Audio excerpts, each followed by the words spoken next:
भगवते वासुदेवाय। ओम नमो भगवते वासुदेवाय। ओम नमो भगवते वासुदेवाय। श्री श्री कृष्ण लीलामृत पुस्तक का नाम है अध्याय 43। अध्याय का नाम है कुवल्या पिंड, हाथी का उद्धार। हाथी कुवल्या पिंड किसकी ओर दौड़ रहा था? भगवान की ओर। किसके कारण? क्योंकि उसके महावत ने जो है उसको उस्काया था। ठीक है, इसीलिए इसमें हाथी का दोष नहीं था और इसीलिए यहाँ पे हाथी का उद्धार हुआ। कोयला पिंड का उद्धार शब्द का प्रयोग किया गया। उद्धार का एक अर्थ होता है कल्याण किया भगवान ने, उसका हित। तो जैसा कि हम पढ़ रहे हैं कि उसकी ओर दौड़ा और उन्हें अपने सूंड से पकड़ने का प्रयास करने लगा। कौन? हाथी। किसको? कृष्ण को। किंतु श्री कृष्ण अत्यधिक कुशलता से हाथी के पीछे चले गए। कृष्ण जो है बहुत कुशलता से जो है किसके पीछे चले गए? हाथी के। आगे लिखते हैं, केवल अपनी नाक की सीध में देखने में सक्षम वह हाथी अपने पैरों के पीछे छुपे हुए श्री कृष्ण को न देख सका। प्रभुपाद जी कह रहे हैं कि हाथी का जो है वह सिर्फ नाक के सीध तक, सामने तक देख सकता है, बस साइड में नहीं देख सकता, नीचे नहीं देख सकता। इसीलिए श्रील प्रभुपाद जी कहते हैं कि इसलिए जो है पैर के पास भगवान छुपे हुए थे लेकिन वो देख नहीं सका। किंतु उसने श्री कृष्ण को अपने सूंड से पकड़ने का प्रयास किया। अति शीघ्रता से श्री कृष्ण ने उसका बचाव किया और फिर से हाथी के पीछे जाकर उन्होंने उसकी पूंछ पकड़ ली। श्रील प्रभुपाद जी लिखते हैं कि हाथी बार बार भगवान को पकड़ने का प्रयास किया। भगवान बार बार जो है उसके पैर के पास जाकर छिप जाते थे और अब की बार एकदम पीछे चले गए और भगवान ने जो है हाथी का पूंछ पकड़ लिया। हाथी को पूंछ से पकड़ते हुए श्री कृष्ण उसे खींचने लगे। उन्होंने अपनी महान शक्ति का प्रदर्शन करते हुए उसे 25 गज तक घसीटा, जैसे गरुड़ छोटे से सर्प को घसीटता है। भगवान अपने शक्ति का प्रदर्शन कर रहे थे, दिखा रहे थे सबको। और हाथी को कहाँ तक घसीटा? 25 गज। कोई बताएगा 1 गज कितना होता है?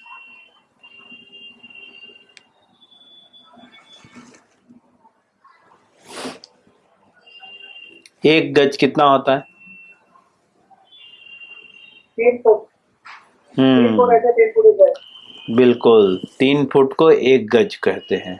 तो भगवान ने जो है 25 गज, 25 गज मतलब 3 × 25 कितना?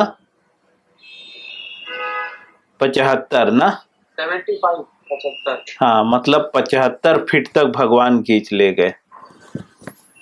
किसके लिए? यह दिखाने के लिए। ठीक है। और कैसे घसीट ले गए? तो भगवान प्रभुपाद जी लिख रहे हैं जैसे गरुड़ एक छोटे से सर्प को ले जाता है।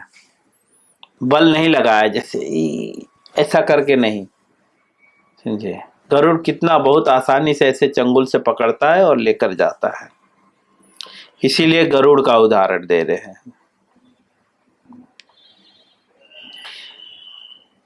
श्री कृष्ण ने उस हाथी को इधर से उधर, दाएं से बाएं और वैसे ही खींचा जैसे बाल्यकाल में वे किसी बछड़े की पूंछ खींचते थे।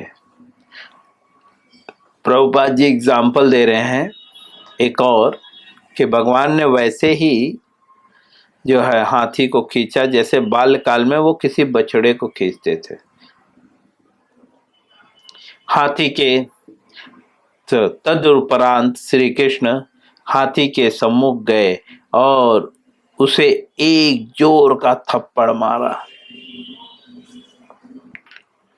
वे हाथी की दृष्टि से ओझल होकर उसके पीछे चले गए।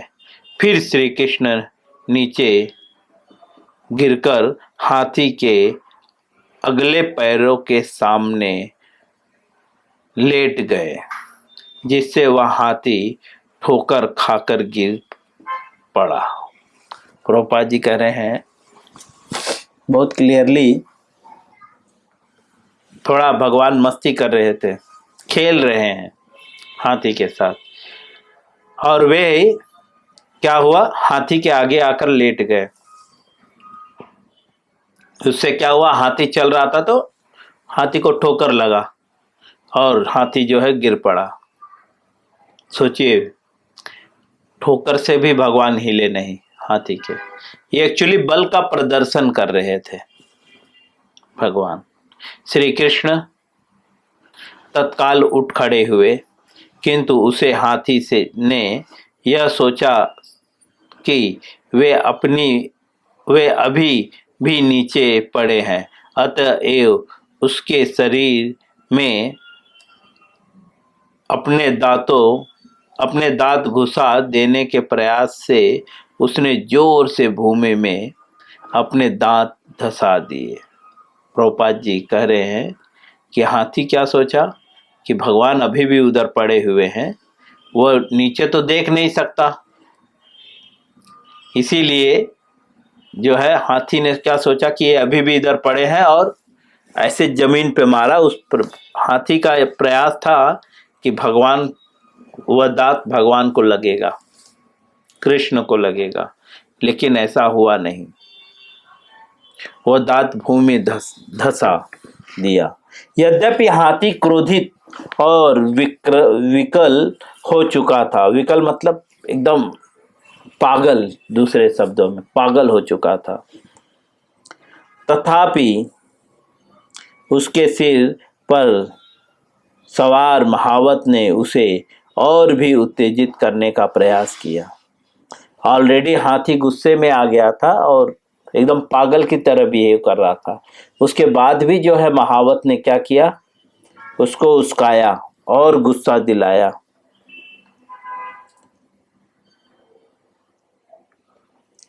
जब हाथी पागलों के समान श्री कृष्ण की ओर दौड़ा, जैसे ही वह उसकी पकड़ की सीमा में आया, उन्होंने उसकी सूंड पकड़कर उसे नीचे गिरा दिया।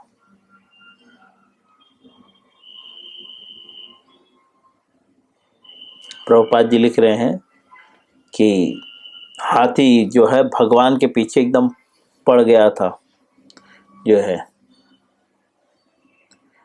लेकिन क्या हुआ कि वो जैसे ही भगवान की ओर बढ़ा, वैसे ही भगवान ने जो है उन्होंने उनकी सूंड पकड़कर उसे नीचे गिरा दिया, भगवान ने अर्थात कृष्ण ने। जब हाथी और महावत गिर पड़े, तब श्री कृष्ण ने हाथी की पीठ पर कूदकर उसका एक दांत तोड़ दिया और इसी प्रकार से हाथी का और महावत का वध कर दिया। प्रभुपाद जी लिख रहे हैं इसी प्रकार से जो है हाथी का और महावत का भगवान ने वध कर दिया। देखो, दोनों जन को भगवान ने मारा, हाथी को भी मारा, महावत को भी मारा, लेकिन यहाँ पे महावत का उद्धार नहीं लिखा गया है ना। किसका उद्धार लिखा गया है? हाथी का उद्धार, है ना। कुएला पिंड, यह एक हाथी था, उसका उद्धार लिखा गया है। उसका उद्धार हुआ है। इस अध्याय का नाम ही है हाँ, कुवलया पिंड उद्धार, हाथी का उद्धार। दोनों में अंतर क्या था? जैसा कि मैंने बताया, हाथी किसी के उस्काने पर उसने गलत किया, भगवान की ओर आक्रमण किया, लेकिन जो महावत था वो तो जानबूझ के कर रहा था। उसको पता है ये व्यक्ति भगवान है, कृष्ण भगवान है। उसने देखा नगर में किस तरह से स्वागत करते हुए, किस तरह से जो है धोबी को मारा भगवान ने। उसके बाद भी ये व्यक्ति जो है ऐसा कर रहा था। इसीलिए जो है प्रभुपाद जी जो है इस अध्याय का नाम जो है कुवलया पिंड उद्धार लिखते हैं, ना कि जो है महावत का नाम इसमें डालते हैं। महावत का नाम नहीं डालते। श्रील प्रभुपाद जी लिखते हैं कि जब श्री कृष्ण ने हाथी के सूंड पर हाथी के पीठ पर कूदना, उसका एक दांत तोड़ दिया और इसी से हाथी का जो है और महावत का वध कर दिया। हाथी का उद्धार करने के उपरांत उन्होंने उसका दांत अपने कंधे पर उठा लिया। हाथी का जो है वध करने के बाद जो है उपरांत मतलब बाद जो है उन्होंने क्या किया, दांतों को उठा लिया। श्रम बिंदु से भूषित तथा हाथी के रक्त के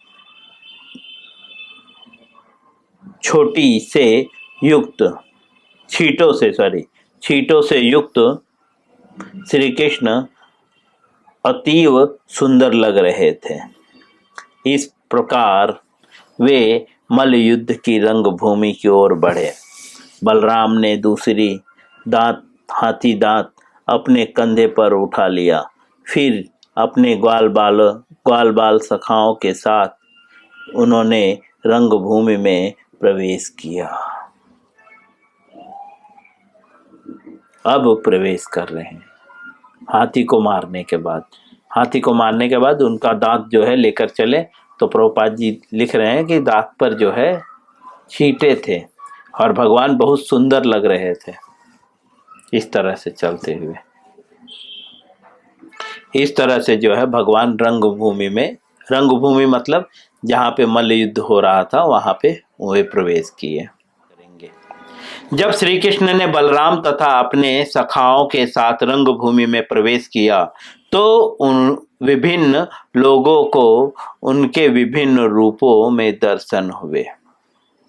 जब भगवान रंगभूमि में प्रवेश किए, जहाँ पे जो है बहुत सारे मल्ल योद्धा उपस्थित थे, तो भगवान के दर्शन विभिन्न लोगों को विभिन्न रूपों में हुए। बहुत एक भजन भी है कि रामानंद सागर की वीडियो में एक बहुत अच्छा भजन है इसी स्थान के विषय को लेकर। जब भगवान प्रवेश करते हैं तो किसी को यमराज दिखते हैं, तो किसी को एक छोटे से गोपाल दिखते हैं और किसी को कामदेव के अवतार दिखते हैं। बहुत अच्छा भजन है।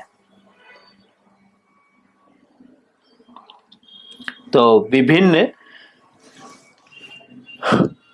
लोगों को विभिन्न रूपों में दिखाई दिए भगवान। दिखाई मतलब दर्शन। जिसका उनके साथ जैसा रस अर्थात संबंध था, उसे वे उसी रूप में दिखाई दिए।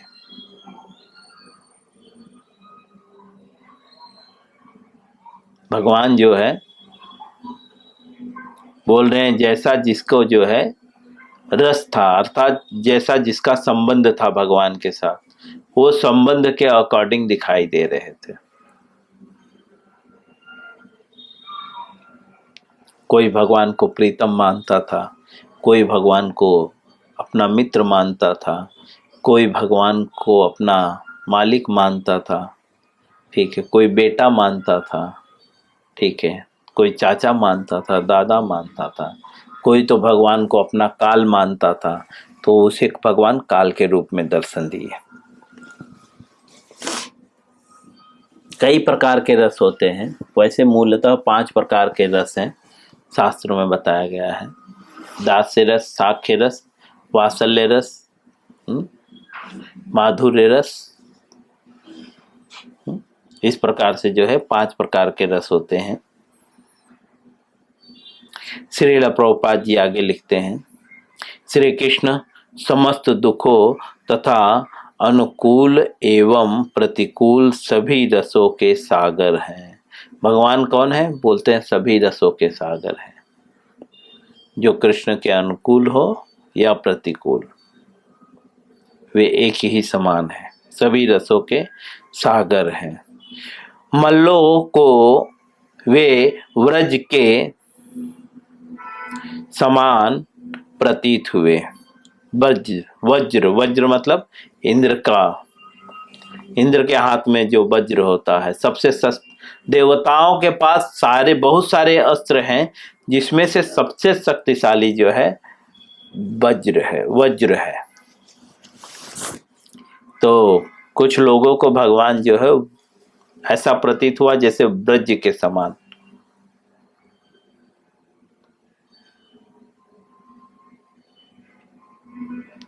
श्रील प्रभुपाद जी आगे लिखते हैं,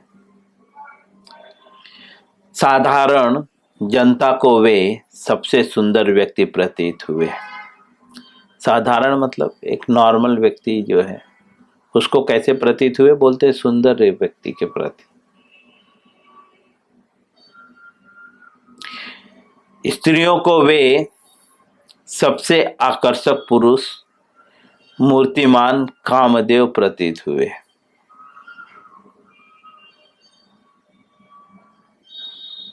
स्त्रियों को कैसे प्रतीत हुए? बोलते हैं एकदम सुंदर और बहुत अट्रैक्टिव।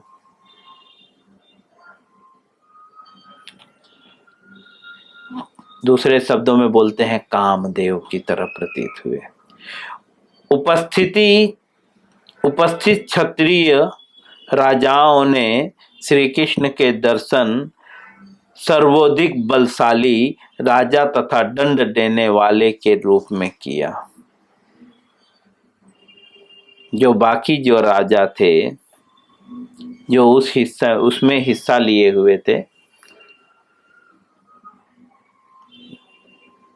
किसमें? यज्ञ भूमि में कंस के द्वारा किए जाने वाले जो यज्ञ है उसमें हिस्सा लिए हुए थे। वे लोग भगवान को कैसे देखे? तो बोले बहुत बलशाली और दंड देने वाला व्यक्ति। ठीक है, तो उनके माता पिता नंद महाराज जो है एवं यशोदा को उनके दर्शन सर्वाधिक प्यारे बालक के रूप में हुए। सबको भगवान अलग अलग रूप में दर्शन दे रहे हैं।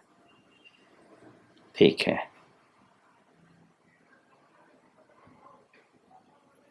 जो माता पितृ के भाव से भगवान को देख रहा है, उनको अलग दर्शन दे रहे हैं। क्षत्रियों को अलग प्रकार से दर्शन दे रहे हैं। हाँ, ऐसा एक कहावत है, जाकी रही भावना जैसी प्रभु मूरत देखी तिन तैसी। जिसकी जैसी भावना है वह भगवान के मूर्ति को वैसे ही देख रहा है। हमारा तो भगवान के प्रति कोई भाव ही नहीं है, तो इसीलिए भगवान हमें दिखते ही नहीं है ना। किसी का है भगवान के प्रति भाव? कोई क्लियर नहीं है भगवान के साथ हमारा क्या भाव है, बहुत कंफ्यूजन में है। बस हाँ, मानते हैं ये कृष्ण है, भगवान है, ठीक है, लेकिन वे लोग पूरी तरह से क्लियर थे कि वे भगवान हैं और इसीलिए उन्हें वे प्रत्यक्ष इन सारे रूपों में दिखाई दे रहे थे। अब श्रील प्रभुपाद जी आगे लिखते हैं, भोजवंश के राजा कंस को वे साक्षात यमराज प्रतीत हुए। भोजवंश, कंस किस वंश का राजा था? भोजवंश का राजा था। उसको कंस क्या प्रतीत हुए? यमराज की तरह। बुद्धिहीनों को वे अयोग्य व्यक्ति प्रतीत हुए। जो बुद्धिहीन थे उनको भगवान कैसे प्रतीत हुए? अयोग्य व्यक्ति। उपस्थित योगियों ने उनके दर्शन परमात्मा के रूप में किए। जो कुछ योगी जन भी थे वहां पे, उन लोग ने भगवान का दर्शन कैसे किया? परमात्मा के रूप में।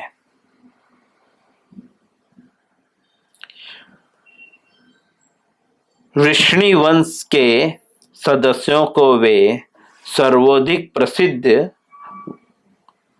वंशज प्रतीत हुए। वृष्णि वंशी कौन है? यहाँ पे 3 वंश आए हुए हैं। एक तो जो है कंस किस वंश का था? भोज वंश का, ठीक है। और यहाँ पे जो विष्णु वंशी अर्थात कौन? देवकी और वसुदेव, है ना। और नंद महाराज कौन से वंश के थे? यदुवंश, है ना। तो जो विष्णु वंशी थे उनको कैसे प्रतीत हुए?